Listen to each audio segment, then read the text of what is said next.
What is up? What is up? Welcome back to Metal Waifu.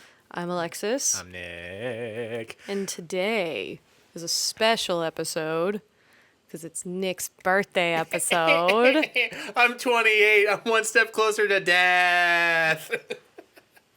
Yeah. He acts like he's like prehistoric. I'm 25. I'm not that much behind you. I mean, I know when I get to 30, my back will start hurting. Like it doesn't already. My back but hurts already. Yeah, I was about to say, I was like, well, shit, what does that say about me? Like, damn. We do physical jobs, so yeah, that's already a given. Yeah. But it is my birthday episode. Yeah, which means I don't have to talk as much. Yeah, so I'm gonna do all the talking and ramble on, and so the way this episode I feel like is gonna end up being like, you know that meme of the guy in the club talking to the one chick, and like usually like the people like superimpose like a wall of text of like him talking about like the Declaration of Independence or something like that. I feel like this is how this episode is gonna go. So like Leviathan's like one of the great. It was just the girl next to him just Jesus Christ. let me get this dude the fuck out of here. Yeah, go the fuck Security. out. Security, mom. Hello. But at least there's some semblance of shared interest, and that is in the metal genre. But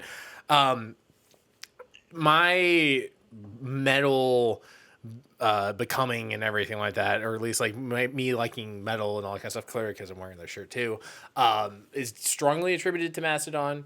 I will say, like, early on when I listened to music, it was early. I listened to like a lot of like early rock and everything because my mom had a bunch of CDs of like Led Zeppelin and Jimi Hendrix and all that kind of stuff. So I had like the classic rock kind of bedrock underneath me when it came to music, and mostly I was knowing a lot of stuff because I was playing Guitar Hero. Played Guitar Hero 3 a shit ton. Like when I was a teenager, it was like I was homeschooled, so when I was done with school. And I'd be finished, you know, quote unquote, done with school. Like, I did much school when I was homeschooled, to be honest. I'd be like either playing World of Warcraft or I would turn on my Wii and start playing Guitar Hero 3 Legends of Rock. And play the crap out of it. Like, you can attest and other people can attest. We've gone to Dave and Buster's and Yup. I've pulled up some Guitar Hero and they're just like, so, you're pretty good, huh? I'm like, yeah, while everyone else was getting laid in high school, I was playing Guitar Hero. While y'all were getting laid, I was on the ways of the blade. Oh my God, let it rip. Let it rip. Let it rip. Let it rip. But what that leads into with my love affair with Guitar Hero was the first song I had heard from Mastodon was their song Sleeping Giants, which is off of their third album, Blood Mountain. It's just, when I was looking for like, because I was getting into more like heavier music as I was getting older, more angstier. I was coming out of like my emo phase and coming into more of the, you know, phase of my teenage youth. Angry, but I wasn't like an angry kid. I just like had an outlet to deal with it. So I just love the visual. When I was coming out of that and I was getting more like aggressive music, I was kind of looking for a sound that I liked. And when Mastodon came on, it just hit different in terms of the soundscape they were presenting in the song, which it was epic, but it was ethereal, but it was heavy. Like there was a grandiose to the whole song, especially with a lot of the like flangers being used, and it was almost like operatic in a way. Like towards the end of the song, I was just like, what is this? Like, what am I listening to? Like, I want more. And so like that, going off of that, and then kind of like going on YouTube and going off of watching my emo music videos and everything like that and going into more metal, the metal soundscape is how I kind of fell into more of like my metal taste going today. And so Mastodon has a major attribute to that. Mastodon is a band out of Atlanta, Georgia. It consists of Troy Sanders on bass, Bill Killer on I think that's how you pronounce his name, or Killer or whatever you pronounce it. On he's usually rhythm guitar. He's not usually a lead. Brent Hines, who's lead guitarist, and Bron Daler, who is their drummer. They formed in 2000. Bill and Bron were from New York. Went down to Atlanta.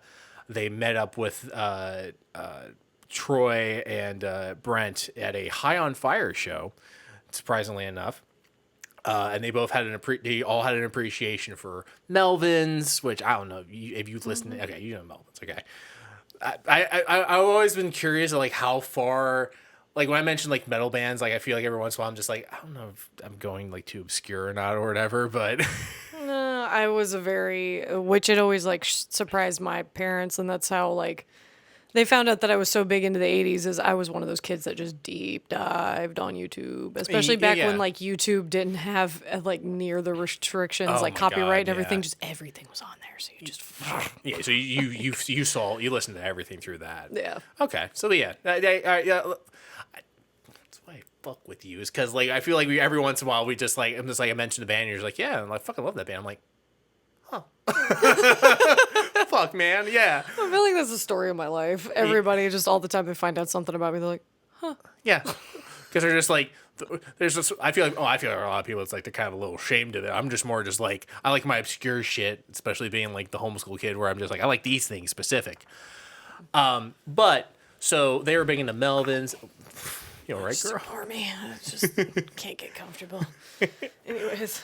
They were big into Melvins, early Thin Lizzy, which a lot of like the sludge stoner metal bands. That's like a big soundscape for them. Is those kind of bands, Neurosis and all of them. They all found out they had a shared interest in those groups, and decided to make the band of Mastodon in during that time. They had a lead singer before by a dude by the name of Eric Sanders. He left very shortly after. He's kind of like the original bassist for Metallica. I forget the dude's name, but he was in there. He was like on their demo tape, and that's it. Yeah. Yeah. It just doesn't exist anymore. Yeah, basically, you probably couldn't hear any of his stuff. He was on for a very brief moment, and then he bounced out. And they had a demo, which I forget that they had a demo originally that I forgot what the demo was called, but I think a lot of those songs ended up on. Oh, that's right. It was Life's Blood, and I think Life's Blood. Yeah, it was Life's Blood, and then it led into Remission. I forget what Call the Mastodon was. It's Call the Mastodon like a bunch of like B sides. Then I think that's what it was. So we released Life's Blood, first EP and everything like that. Got some people going, talking a little bit and everything like that. But their first big album was Remission. Remission was just an absolute dick stomper of an album. Like it's a pile driver, kick to the teeth kind of album. In terms of like the stoner sludge sound that they were going for on that, it's primal, borderline caveman. It's thick skulled, smooth brain, like it's crazy. The first song, Crusher Destroyer, opens with the T-Rex roar from Jurassic Park. Like it goes hard. It goes from Crusher Destroyer to a staple of theirs, March of Fire Ants, which has like the simplest pull off like set of notes to start off with, and it just goes hard. There's a song literally called Mother Puncher on that album, and it's one of my favorites. It has some of my favorite guitar work on that whole album. You have songs like War Strides of Behemoth, all that. The thing with Remission though, and I it's a personal favorite of mine, but I also don't think I wouldn't start with Remission if you're trying to get into Mastodon, especially if you're not somebody who's like uber familiar with metal or like just getting into like the heavier sounds of metal, because I feel like it could be a little bit much with its aggressiveness and everything. I love it. I still think it's a banger album, but to start you off with, I still think in their discography, Leviathan is the one I would. It not only introduce people into Mastodon, but introduce people into that style of metal or in metal in general, because I think it not only encapsulates a lot of the sounds that I like. I think it also encapsulates the best sounds of that genre. Now, before we get into Leviathan in its entirety, I asked if I made like a suggestion if you wanted to listen to Remission beforehand to do that. Did you end up listening to it a little, or Not all of it. I listened to part of it. I was like real late on getting everything done. Like my life has been a little crazy. Oh, so same. Well, yeah. Like the episode before we did the beach episode, I actually didn't mention this. I was literally finishing up the Yu-Gi-Oh! GX episode in the car on the way back, like on the way to the podcast. Here's the thing about doing that, right? It stays fresh in my mind, so when we talk about it, it's there. But like, if you want to do like written stuff or preamble stuff, then like, sure. With this album, I've been listening on repeat, so I've been making sure I have like the beats I want to hit on repeat in my head. So like, it's gonna be a little more detailed when we get into Leviathan. But do you have any like pre thoughts on like Remission and everything like that, or like really from what you did listen or whatever, or?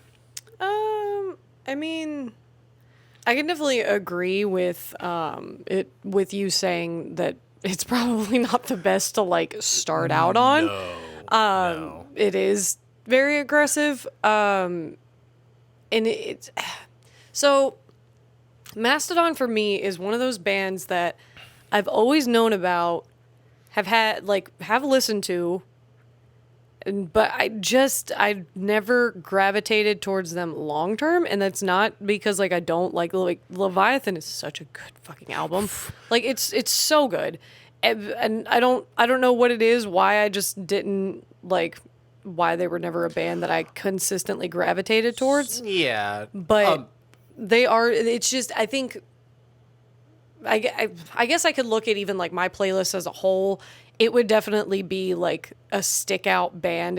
Their sound is very different from what I would typically gravitate towards, but that's not even in a bad way. Like there is so much to be said about the things that they do and the way that they do them, because they are very, very good and very like, my God, also the production on their albums is so good. Blood Mountain actually has a really good behind the scenes video where they actually explain their process of how they when they make their like a song, or they go through like their whole production process, they do it step by step. Like Braun, the first person that does drums is Braun. Like they do drums first and then go up, which maybe is a thing they kind of do in like music in general, but I think other bands probably have like different methods or whatever, but they're like bread and butter. You start with the drums because you want to have like, you need to understand what your beats are going for, which Braun Daler has some of the most insane drum percussion in the entire fucking like metal scene. Not just because like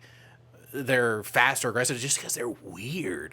Like in terms of like drumming, like the thing I like about Mastodon is that when it comes to technicality and when it comes to musicianship, they have a soul to it. Like when they play, like there's feeling going on with the music. There's so many bands. There's a story being told. Yeah, when there's so many bands, especially like in I think a lot of modern metal, where their whole angle is notes per minute, like notes played or being tight or being technical and all that stuff, but you lose a little bit of the feeling and the soul to a lot of the music when you go that route. It's cool that you can like tap like a motherfucker and just like go nuts and wail and everything. Like that's cool, but like get some feeling. It's like, you know what? Referring back to the Yuri on Ice episode, I get that sometimes when things have feelings and emotions and you feel about that kind of shit, and like when you understand it and it speaks to you, certain people may not understand how that feels. Like for me, like for some people when they listen to like a Mastodon record, like they don't feel the same way I do, where I'm like, it's fucking let's go, it gets adrenaline going, it makes me feel alive. Oh yeah, this great pit music. Yeah, great pit. Pit music. Yeah. Jesus, like literally. Oh my God. Like the entire time that I listened to Mastodon, I'm like, I would love to be in this pit right now. Like this is just. It's either Mastodon pits are either like full on like going in pits, or they're like it's just a headbangers ball where everyone's kind of it's almost like a lot of like stoner metal shows or like those kind of shows where it's just kind of like everyone's bobbing in their head and just Everyone's vibing just with vibing. it, just vibing, just vibes. So they've from there get into the Leviathan.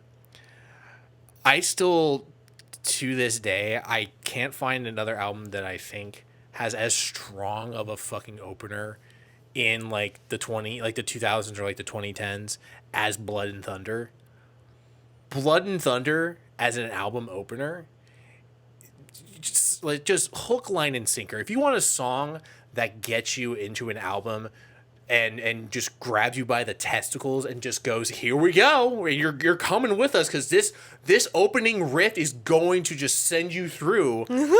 Blood and Thunder is that. Blood and Thunder is like a Metallica's Battery. It's like fucking like a Zeppelin 2, like what's the whole, like Whole Lot of Love off of like Zeppelin 2, like their first like song off of there. I forget. I haven't listened to Zeppelin 2 in forever. But like as in like certain albums don't necessarily have to have like the first song be the one that gets you into it. Like sometimes they'll get you an easy or whatever, but just from the opening riff, from Troy's vocals coming in for the first time, I think that Somebody's Trying to Kill Me. Like just going through, like between that, the bridge, the dual guitars in the mid section that just take you through, and they're changing their positionings, and it's just this wall of notes until it gets to the final section where fucking homeboy from Clutch has like the dirtiest sounding like scream and shit, like as he's crack your oars, mates. Like it's wild. It's fucking wild. The song is so good. It also is the first example of what the album is actually based off of, which is it's based off of Moby Dick, which I never read it. I know of parts of Moby Dick, and I know, and if you know, I Am Ishmael, all that kind of jazz, and you know the bits. The guy hunting a giant whale that he's hunting for vengeance or whatever. This first song like makes you feel that, like you feel like you're on the boat with this crazy asshole, with this old dude holding this spear, just being like, we're going in. We're going to kill this fucking whale. And you're like, yeah, we're going to kill this fucking whale. Yeet. Fuck it, yeah, yeet. And then you all get killed because... I was about to say, yeah, then yell that. Yeah, you're just fucking annihilated. It's... Blood and Thunder is such a good fucking song. It's a reason why it's in like multiple like video game soundtracks and all that kind of shit, because it is a blood pumper. Oh yeah. Yeah. That whole album is just like an amazing soundtrack. Like yeah. I feel like the entire time I was listening, I was just like, this is a cool video game. Fucking it's a great video game. It's a great whale hunting video game. You go from that to, I think the second song is Sea Beast. Right? I can pull it up. Yeah, you want to pull up the album listing real quick. Which it's or is it I Am Ahab? I think its second song is I Am Ahab. Yeah. And I Am Ahab still keeps it going. It slows down a little bit, but it has a cool riff to start you off. And then it has like a weird like. Braun Daler starts doing this hi-hat shit, and he starts like doing these weird rhythms and everything. The nuts thing about Braun Daler as a drummer is that when he talks about how he got his drumming style, he didn't play with bassists. Because normally when you're playing with like drums and everything like that, you're supposed to be following the basses along with the rhythm and the beat and everything like that. He didn't know any. Everyone he played with were guitarist. So when he's following the rhythm or the beat and everything like that, he's having to follow these guitar guys shredding and stuff. So he's like, that's why he does like a lot of like snare, like a lot of like drum rolls and everything like that. Like in almost a way, he's kind of like an old style like big band drummer. Like the way you see them kind of doing the whole drum rolls and they're like touching stuff, the fills and everything like that, and they're just going at it very much in that style. Except there's double bass and he's fucking losing his shit. So a lot of the drum work, just without question, is insane. especially in a song like I Am Ahab. Third song is Sea Beast, which Sea Beast slows it down. And Sea Beast is the first example, I think, of the guitar tonality, how they got it to where it felt like it felt aquatic, right? Like the way the guitar tones are. I don't know what the term would be. Like they have like an echo kind of to them or anything like that. Kind of a. There's a lot of it's going to be more of your delay is most likely being used. Their delay, I think their delay is definitely mostly being used for effect and everything like that to kind of give it that like floaty kind of drifty kind of vibe to it, and that opening riff in Sea Beast is definitely on that floater end. It slows you down. Like the album's like, all right, we need to take a little break, but it still hits hard towards the end because you have that last riff like God. It's so fucking good. And then it's like, nah, bruh, give me back your testicles. We're going for another ride and hit you with Island. Do you know that Island's in a Disney movie? No, I did not. It's in, so they advertise it, right? Like there's a whole big thing on like Loudwire, like on Wire or stuff like that, or whatever. Like, oh, there's Mastodon's gonna have a song in like a Disney Pixar movie. I'm like, what? Damn. Monsters University. I saw that film in the fucking theater. I'm sitting there. I had read an article beforehand, so I was like, yeah, whatever. It may show up, whatever. And I'm watching it, and there's a scene where I think like the characters are sneaking into like one of the rival, frat houses or something like that, or whatever. It's basically just it's Animal House, but it's like with monsters and characters getting like Monster House. But the one of the characters has this mom who's like the sweet old mom. We're like, oh, you boys take care, you'll have fun. And she has her windows down, and she starts her car, and she like has like a neutral, and she starts to play music, and I like I'm listening, and then you swear to God I hear like the opening riff from Island. I'm like, the fuck? Wow. I'm like, damn. what? I'm like for like a fucking millisecond, you could like if you're me who's listened to this album multiple times, I'm like, holy shit. If you're like anybody else, you're like, that was she likes. The joke is that she likes metal, and it's funny because it's like the sweet old lady. And I was like, I'm pretty sure I was fucking Island, and sure enough, credits. Although when you go to the song credits, whatever, Island Bass, I'm like, oh my God, fuck, that was fucking great. It's on for like a second, but whatever. They got paid for it. Oh yeah, I'm sure they got Disney money, bro. Got that Disney money. They also did a movie soundtrack too. They did Jonah Hex. That I knew. Yeah, Jonah Hex. Yeah, Yep. Shane, that movie sucks. Yeah. Yikes. Yikerookies. Island's just a banger. Island. So I also think that a good chunk of Leviathan is a little bit of ideas they had from like Remission, because between like songs like Island and especially Iron Tusk, I think those are both songs that felt very. They could have belonged to Remission, but I think they wanted to refine them a little bit more, and because they're definitely on the heavier end. Like they still dip their toe in that thick, crunchy sound. But I think they wanted to touch them up a little bit, put a little more polish on them, and I think they fit a lot more on this album. And Iron Tusk is a great song. Iron Tusk is also another banger, and Iron Tusk is one of the examples of the weird tuning that Mastodon does. Yeah, which is they do D standard, except for the E string is tuned all the way down to A. Like A, it's thick. It's a thick. I didn't know sound. it was that far down. Yeah. It's a Tool does it. Adam Jones will either do he does like either drop D or he does E standard, except for he drops it all the way down to B, and he'll do that. Prime example was Prison Sex. It's one of those songs. Yeah, it's thick sound. Then you got fucking is Iron Tusk in the Megalodon? I think it is. You want to look up that track list again because Megalodon is also another. Boop boop boo. Yes. Iron Tusk and the Megalodon. Yeah. So you go from Iron Tusk You hear from Iron Tusk just fucking. I fucking love that riff so much. And then you get into Megalodon, which also has another great riff in it too. And the Megalodon riff once again has that like aquatic sound. It sounds like you're like floating down in like the ocean. You see the beauty of like the blueness of the sea kind of around you and everything like that, and then it starts going to get more aggressive. You're like, what the fuck's going on? Holy shit!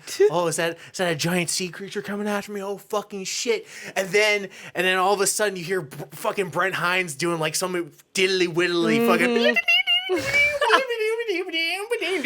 then there's a giant goddamn shark that's just trying to kill you, and then it just goes in this crazy fucking riff. That's Brent Hines' guitar playing is fucking nuts.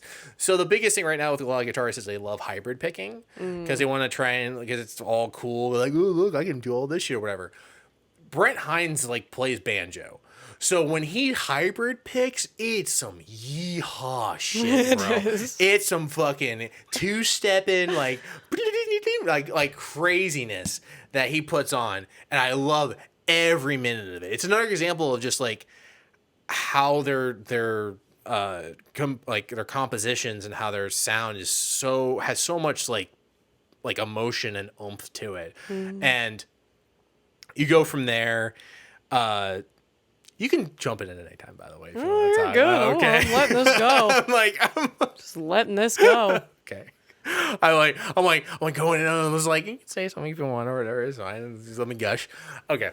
So then you go from a Megalodon to it's not Hearts Alive. It's the one before that. It's Naked Burn. Naked Burn. That's the one I always forget the name of. But that's also a very good one. Slows it down a little bit. Still has some heavier sounds to it and everything like that. But it's like a cool. I felt like in a way that Naked Burn kind of felt like the ending to the album, except for Hearts Alive comes around right after it. They have Aqua Dementia. Oh, and Aqua Dementia too. Shit. Yeah. Is it Naked Burn then Aqua Dementia? Oh, that's right. Okay. Oh, which one's okay? Then Naked Burn, Aqua Dementia, and then Hearts Alive. Mm-hmm. Okay. That's right. Okay. I'm fucking bouncing around everywhere. Jesus. So between those two, I think it was Aqua Dimension that's what I'm thinking of. That feels like a decent ending because it fades out and you hear the sounds of like the water hitting the sand kind of coming through, and it's like, oh, that's nice and relaxing. And then you get into Hearts Alive and you hear like this looming, gloomy guitar riff and everything like that being played. And what a fucking journey that song is. Yeah, it's 10 minutes, 11 minutes, something 13. Like 13 minutes. 13:39. Okay, so this is the first example of Mastodon. So this in this album, I think they earn it. They can get a little like fucking gratuitous, like long ass, like 13-minute bangers out and everything like that. At least just the one. There's a little bit of a trend they do in Crack the Sky, which is their album after Blood Mountain. It's this epic concept celestial album and all that shit. But they do a bunch of like 3 or 4 like 10+ minute songs. Mm-hmm. And they're I think Crack the Sky has a lot of great songs in it. It does feel a little gaudy at times in that album.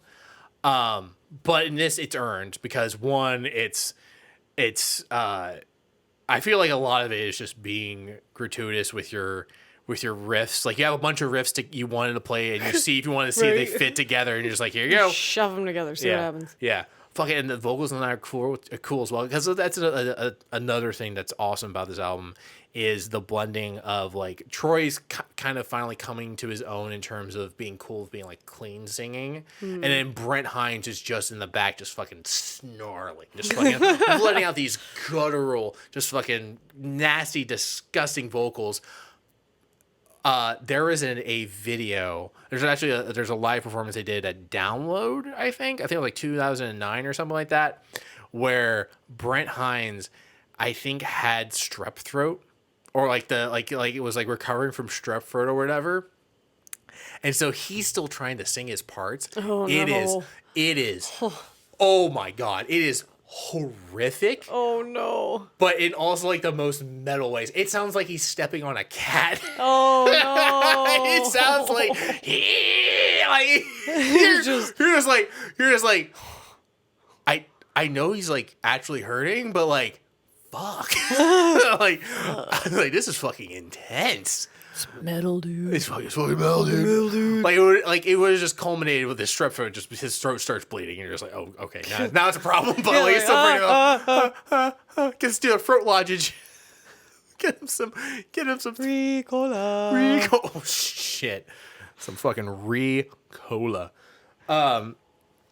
So, but that being the example throughout the whole album of like the mix between the clean singing and the screaming and the growls and all that. This is where I think it's a good entry album for people not only getting into metal but getting into Mastodon as well, because it gives you a good blend of like what you should expect from their sounds, and it's also a little more inviting comparative to like a Remission, where it's I love that album because it sometimes feels like I'm just gonna beat a motherfucker, but then like I also understand that not everybody's cool with that. Not everyone's most welcomed to be like, this is a little mean. This is a little mean. This is a little aggressive. I don't know necessarily I'm down for this. I'm like, nah, bro, but scrap. Well, I think too, like it's a great introduction if you're not used to conceptual albums either, because like.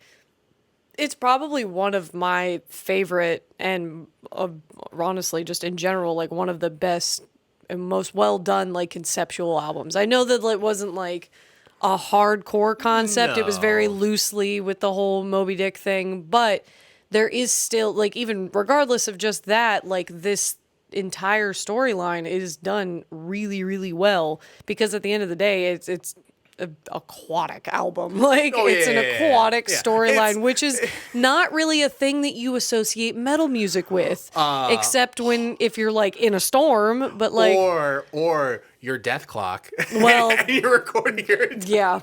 I was literally thinking about it. I was like, oh wait, fuck. I forgot that we'll record his entire album in the water. Yeah, well, that's a different type of conceptual. Oh yeah, that's a meme. Yeah, that's an actual comedy album. But yeah, so like just it is so well done, and I think Hearts Alive is kind of I understand that, you know, some people might think that it's a little excessive or whatever that they decided to do this like 13-minute song at the very end. I think it's like kind of a good wrap up, because you get so lost. It's very, very easy, because I was doing things while I had this playing. So it's very easy to get I don't know where your brain is going. Oh, okay. I was just saying like I was doing things. Oh, you're like, okay, you're doing other okay, never mind. Right. Jesus. Sorry. Wrong podcast, all right? Oh my god. Sorry. Oh my god. Anyways, so I was doing chores and Chores shit. and stuff. So like it's very Busy easy. work. You get like lost in this sound, because there is such this like softness, and then it gets very aggressive and gets kind of weird, and then it gets soft, and then it goes back. Like it does this, and it's like the water. It does this kind of like It comes in waves, yeah. So it was so easy to get lost in it that honestly I didn't even really realize that the 13-minute song. At some point I finally looked at my phone and I was like, oh shit. Like, oh, this shit's still going. Yeah. I'm fucking with this, but it's still I know, going. like, yeah. All right. That's the thing with like Crack the Sky, is that there's those longer songs, and then at a certain point I'm just like, is this song still going? Fucking Christ, dude. Skip. Fuck, I just want to listen to Divination. Jesus. I only came here for one thing. Yeah, like it. Yeah.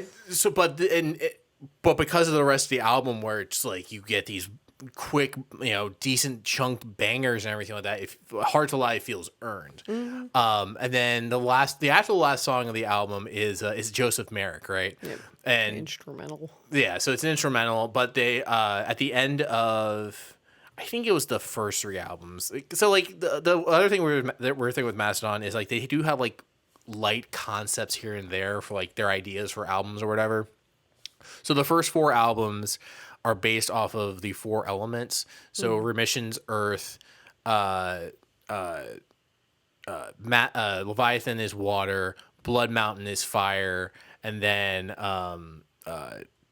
Crack the Sky is air.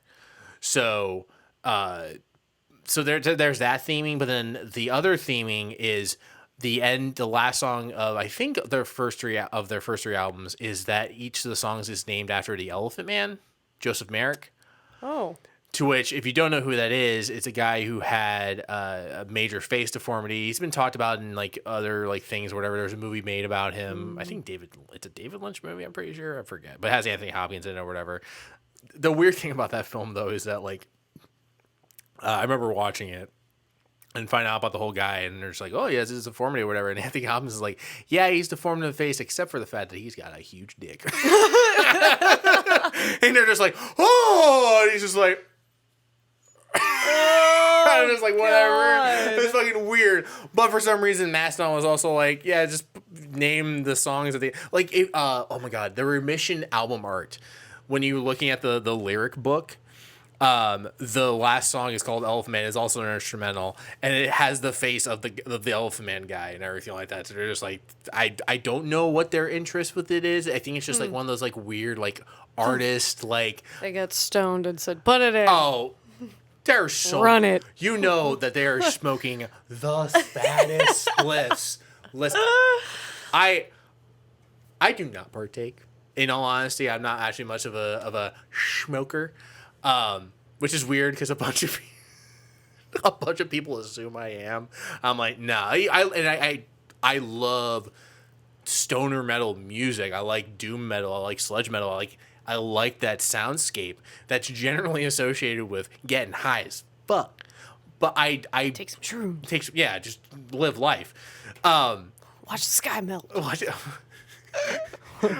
Punch your dad. I don't know what that means. Disrespect your grandma. Oh, not grandma. She's dead. Jesus. Shit. But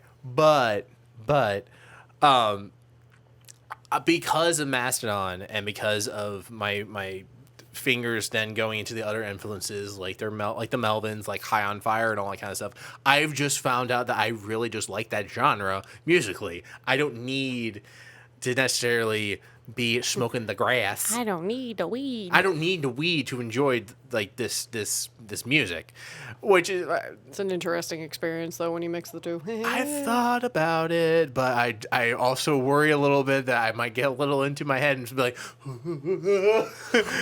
it's all coming together.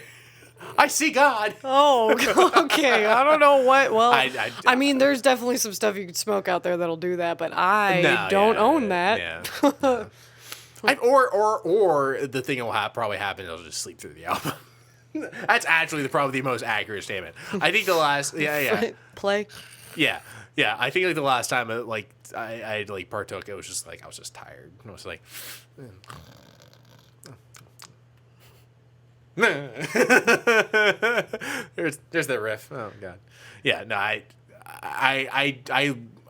am all about this genre in terms of it sonically and musically, but I don't do that stuff. But He's a good boy. yeah, my mom watches. She hasn't. Which Mom. My mom shared one of our things one time, and I think that's about as much as she knows. Yeah. I don't think she's ever watched. My mom likes all my stuff all the time. She's just like hearts, and it's like, oh, my son's making a podcast. And I'm like, Mom, keep sharing it. That's not weird. But yeah, no. So like from Leviathan forward, Blood Mountain was again like I think Blood Mountain was actually the first album I actually listened to from them, but that was just because Sleeping Giants was on it, and that was the song that got me into Mastodon as a whole. And Blood Mountain's where they got their first Grammy nomination. They got nominated for Colony of Birchmen, which is a great song, and I enjoy that album in certain parts here and there. It was their first album they got on from. They were with Relapse, which Relapse has a massive catalog of great bands. Fucking Red Fang, Torch. I love Torch so much. If we could do an episode. I haven't listened to Torch in a while. You haven't listened to Torch in a while, bro. You've listened to their latest album, Admission? No. Oh. I didn't even know they had one. Oh god. What was their album? Restarter. Restarter's the one I have in the car. Restarter's insane. Restarter's so fucking good. It is the heaviest. Like it is guitar tone and thickness all wrapped up into one album. Torch is insane. I love Torch. Bands like Torch, Red Fang and all those guys. So they went from Relapse Dillinger Escape Plan. Dillinger Escape Plan's on it too. Before they went to Sumerian and made their own label, Party Smasher. They went from Relapse to Interscope with Blood Mountain, so they had gotten they're getting like major exposure, and then Crack the Sky was like their big one in terms of like they hit peak because I think it was the guitarist for Bruce Springsteen's band, like I forget the dude's name. He's like one of the main guys on there. Was their producer on it. Huh. So Damn. yeah, so it was. Which maybe is a reason why maybe I didn't like necessarily like the Crack Sky. Not because like percussion was bad. It was just like maybe like the production was a little gaudy. I think that's my issue with Crack Sky. It's a little gaudy. But everything gaudy. Going forward after that, then they go into Hunter and all that stuff. So my love for Mastodon is I think they have just an incredible catalog, and I think as a general metal listener and of that soundscape, they're a great starter band. Do I think all their albums are like absolutely have to listen to? No, I think their last album, Emperor's Sand, is pretty medium. Like I think it's okay. It has some cool songs on it. I like Steam Breather, whatever. But yeah, whatever. Once More Around the Sun, I think was, in my personal opinion, like, well, no, they had one before that. It was good, but Once More Around the Sun had a lot of great songs on that one as well. And I think it's pretty good. The Hunter had some decent songs, but had some hit or misses. Overall, like they have a great discography, but like I'll be fair to be a critic about them every once in a while.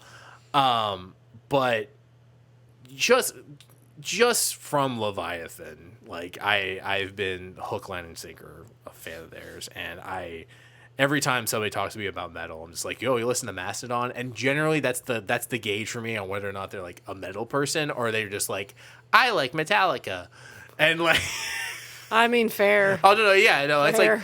like because Mastodon kind of rides that middle line where it's like they're just well known enough to where some people know who they are, but they're not, but like maybe not have listened to them. But it's not Metallica. But it's not Metallica, or they're just enough in the like underground to where like you kind of have to know a thing or two if you want to listen to them or whatever. Like they ride a middle ground. So that's my like kind of like not my gatekeep, but like my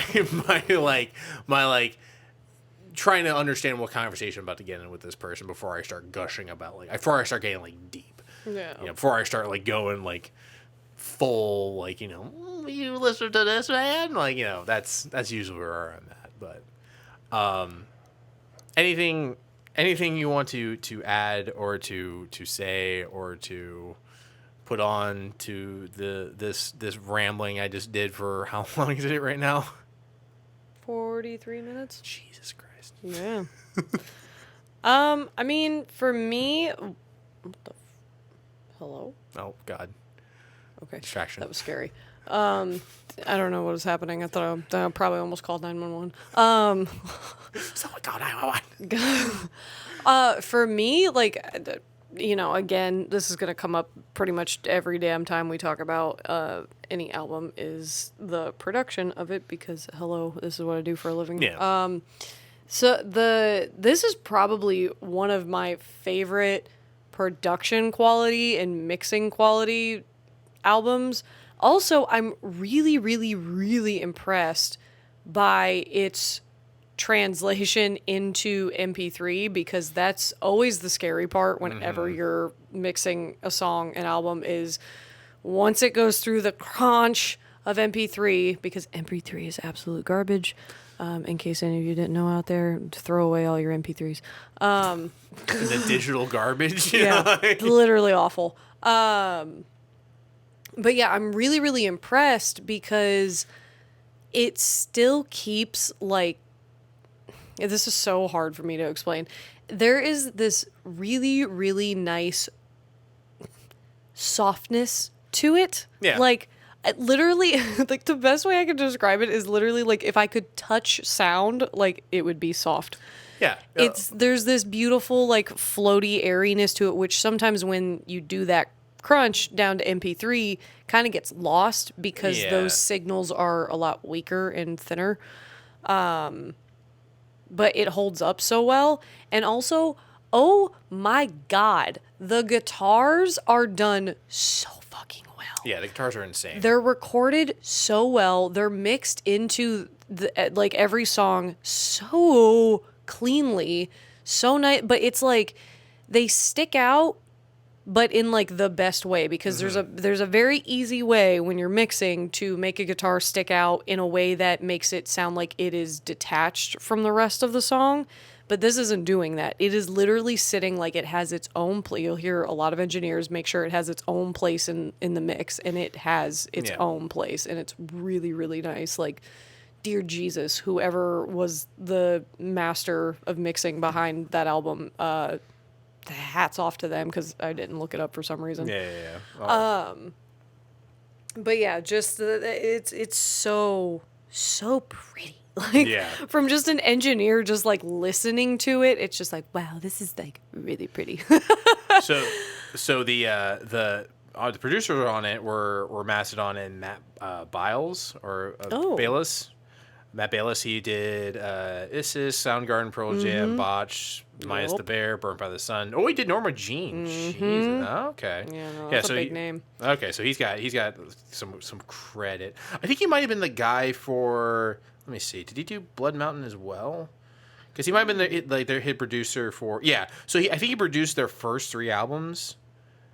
And then for the 4th album, they went with. For their 4th album, they went with. Let me pull him up real quick because he's a big name. It is Brendan O'Brien is the dude who produced their. Produced. I'm trying to see. Well, I'm curious as to like who. Oh, and then the guy who did I always forget the dude from Clutch's name. I love Clutch. I can't remember forget his name. Is Neil Fallon is the Clutch vocalist. He did the bridge and Blood and Thunder, the grab yours, crack yours, mate. Well, I'm trying to see like if it has who the actual master or engineer. Yeah, I don't know. But they like, it's definitely like a masterclass in understanding. Like, I think the other biggest thing too was like a lot of the composition on the album, a lot of the ways that like they play together flows extremely well. All music. If you ever want to know anything, go to allmusic.com because I got all the damn credits. Yeah. I had the CDs. Like, I could have probably just like, I remember to bringing them or whatever. But the way they play together. Oh. It was Matt. Matt did everything. Oh, really? Matt was audio engineer, audio production engineer, mixing, organ, and producer. Oh, okay. And then mastering was done by Alan Duches? Duches? I don't want to say. If his last name is pronounced Douches, I'm so sorry, dude. That's... But that's how it's spelt, so. Yeah, I mean, it's... Some people live that unfortunate lifestyle. But yeah, no, Matt is like a huge... Well, I mean, at least to me, he's a really big name in the industry. Wait, it sounds like I read his credits and I was like, oh, he's like in that area. So especially since I read Norma Jean, I was like, oh yeah. Yep. There it is. But yeah, so that makes a lot of sense, especially in terms of like understanding like guitar tone and understanding how to get that going. Sorry, my phone's freaking out. Okay, fucking, your phone gonna blow up on us at some point. It's your second Probably. time. Oh god. Yeah, I'm just seeing like what else he's. God, he's got so much. He's got so many credits. So many. Yeah, he's got people eating people as well. Yeah, nice. This is also that part of the episode now where we go through our phones and look up credits. Apparently, that's just a consistent thing. Well, I'm just always. I mean, this is like. This is nice because I'm usually the one that's got to like backlog and find stuff just so we like. Yeah. Kill time, and now that I haven't had to do it, I'll fully admit for this to turn to this podcast and everything like that, I definitely feel like I'm a freeloader every once in a while. I'm just like, all right, I got to bring the stuff, and I'm doing the podcast, and all right, have fun editing all the audio and shit. It's just like story of my life. I'll do your stuff, Nick, you piece of shit. And this dude's been working a long ass time.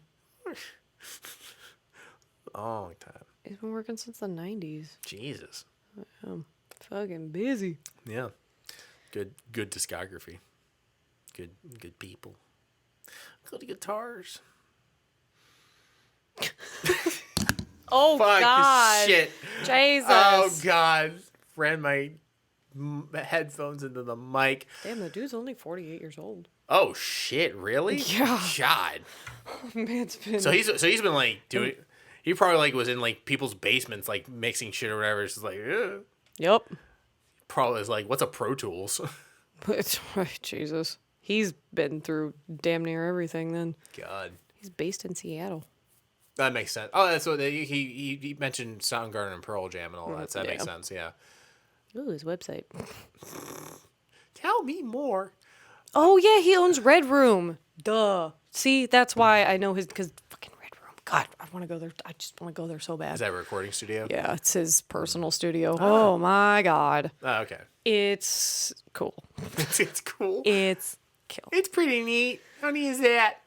There's, I think every engineer has like their list of studios they would love to just like stand in, and just breathe the same air. Like a Abbey Road or some shit like that, or whatever, or stuff like that. Yeah, I mean that tends to be on a lot of people's lists. That's not really on my list, surprisingly. I mean, There's a lot. There's a lot of Nashville ones that are on my list. Oh, I'm sure there's a lot of nice Nashville ones. Oh God, so many. I want to go to Blackbird so bad.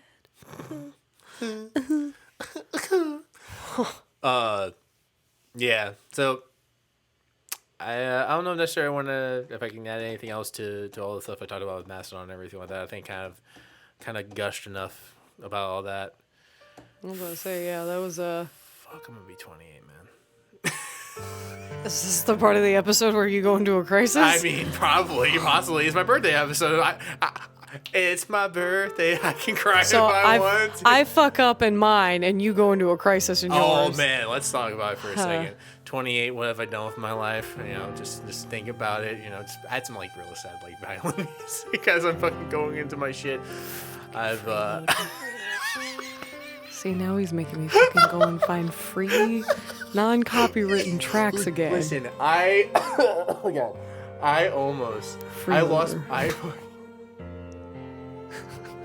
It's true. It's true. I'm a waste of talent. Oh my God. I hate the cadence of my voice. I think it sounds terrible. No, you want me to go in the crisis? Yeah, full crisis mode. No, when we did that first episode and I heard the piano music going off when I was listening, I was like, what the fuck? I was gonna tell you that I was doing that, and I was like, no. Catch me sideways with that shit. That'd be fucking great. I'm not really planning anything. It's just it's another year. You know, it's whatever. But you know, especially after 2020, just kind of riding it through, and chilling. You know. I didn't do much for mine either. I mean, we couldn't really do much for ours. I mean, talk about this past one, or talk about the one. I'm talking about my birthday. Yeah, your past birthday. Yeah. Oh, okay. I was gonna say like the one we did before. We did well on your birthday. Oh yeah, no, it was wild on my birthday for friggin' 2020 because my birthday happened right before everything died. Yeah, we're just like do all we can for the love of God. Yeah, quick, Red Fair. Oh, okay. Which I can't believe they moved the Ren Fair all the way out. We're not going to Ren Fair. I'm not going for this year. Yeah, no. No, fuck that. Fuck that shit. I'm not doing that for my birthday. No. No. They don't have mead. They don't have mead, so I can't have a bee sting. You want to talk about a life crisis? How can you have a... So the bee stings that have... Yeah, I know, but why do they not have mead? Because they suck. I don't know. Dude, there's been well, I'm not going to get into the drama, but I know people who have worked for them, and it's Same. Yeah, it's a crisis. Oh my God, it's a crisis. It's a crisis. Like the beard hair stuck in the fucking boom. The filter. This is the freeloader. The fucking freeloader. Hey, is that gonna be the new shirt? Freeloader. Just say fucking freeloader with your face. I still like. Oh God. Mention this in the comments. Oh God. I still like the fucking metal waifu burritos on the front and all on the back. It's just rice. Stupid. It's just a burrito opened up. I would really love if my birthday gift. That's what I want. I would really love if fuck a duck and try to fly could just become How a did thing. we? I hope you all watch that episode because it's worth it. Yeah. Just click through, get about halfway, and then just enjoy it from there. Yeah. Just go. Yeah. The first half. Yeah. Listen, I get it. It's on 9 views right now. Just go through the first half. Just go through. It's fine. It's no 192 Gazette view. Like, oh, Jesus Christ. I don't want this to just be a J-Rock channel, but if it's gonna have to be, if that's what the algorithm wants. This is what I gotta do. Almighty algorithm. Hey, we got comments on it too. They want more. They want the history of J-Rock. They want me to write an extended essay. They just want. Assuming I have the time. I mean, I would totally do it. I'm not gonna lie. I would find time. I'll just be sitting here and just be like, they're just Final Fantasy characters. And then we'll play the game. Is this a man or a woman? Oh my God! Oh, that was such a good idea. I still think we do that one. I think it's a banger. The only I'm not going to say what I'm going to say because then it'll spoil things. But it's going to be a complicated thing for me to put together. But I'll do it. I mean, it'll throw it out there. We got some stuff baking. We're at the we're basically kind of at the tail end of like the stuff we had planned for the first half of the year. So now we're gonna have to get through the rest of the year, and we have some stuff that we were thinking about doing, but right now because things are still kind of we might have to ixnay some ideas. I'm not saying them out loud just in case these do still happen, and then I still think we want to do them. Yeah. We like some more video content outside of just doing the podcast. I think.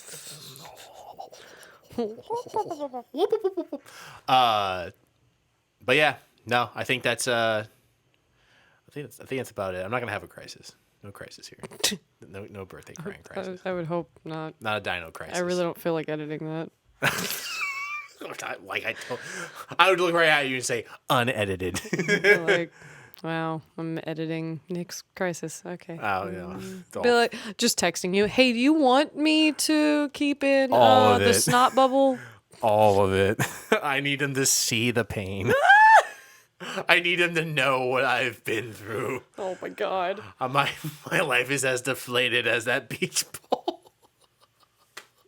That beach ball's sad. Oh, it's so sad. Y'all watch the last episode. You'll see a very sad little beach ball that we just didn't acknowledge how sad it looked. No, don't acknowledge. It's dollar store beach balls. What do you expect? It's about as sad as most of those beach episodes were.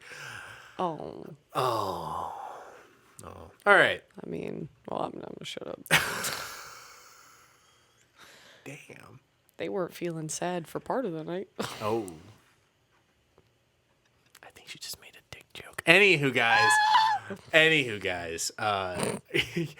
You know what I'm getting hard for? The end of this episode. So, I think the rest of the audience is too.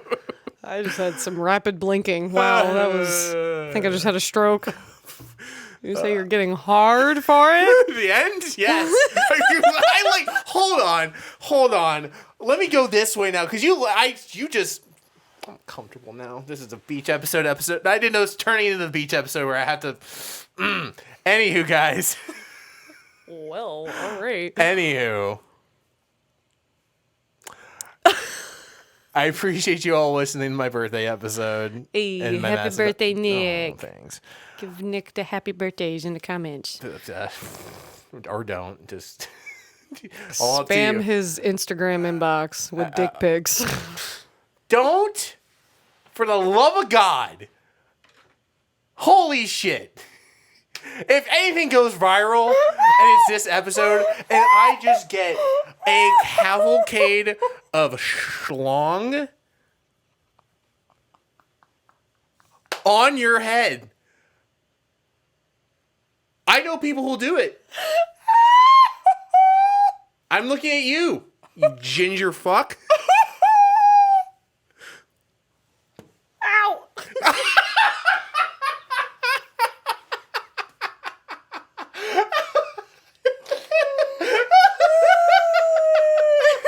You just broke yourself. You broke yourself like you almost broke those headphones. Oh, God. crying. Holy Jesus. Happy birthday, here's a dick pic. Put a party hat on it. Oh, I know a guy could do that too. Don't. I I know somebody who makes outfits for penises. Bruh. Little tiny outfit. There's a sailor uniform.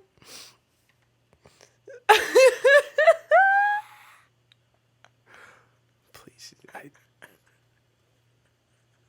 It's my birthday. I can cry if I want.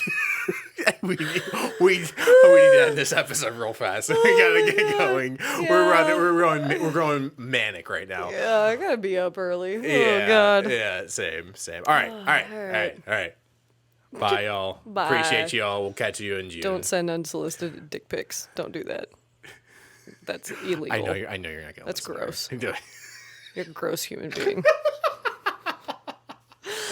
I'll send them to your mother if you do. All right. So, okay, bye. Bye.